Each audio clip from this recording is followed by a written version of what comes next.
अगं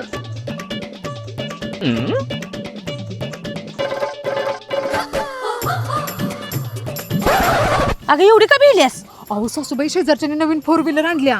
काय सांगतेस? हो मी आता बाजारला गेलेले की नाही येताना तिरक बघत आली.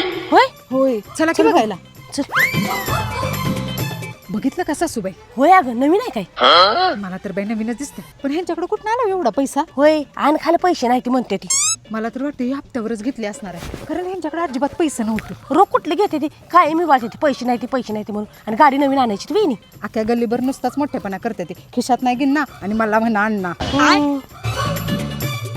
तू घे गाडी पुसून, मी आलो साखर वाटून. अगं तो आपल्याकडेच यायला लागलाय.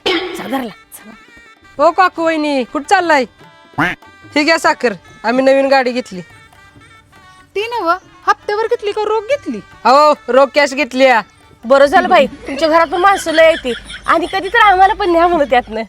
आम्ही पण आता तेच म्हणत होतो बरं झालं तुम्ही गाडी घेतली. तुम्हाला पण लागते ना भर कामाला बिमाला जायला. चांगलं झालं बरं काय.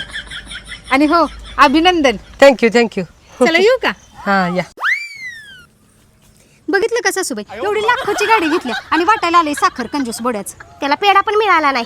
साखर घेऊन आलाय. मोठेपणा दाखवायला गाडी आणल्या पण एक पेढा रुपयाचा भेटला नाही त्याला. गल्लीभर नुसताच मोठेपणा करते. नाव मोठं आणि लक्षण खोटं. चला साखर घेऊन वाट.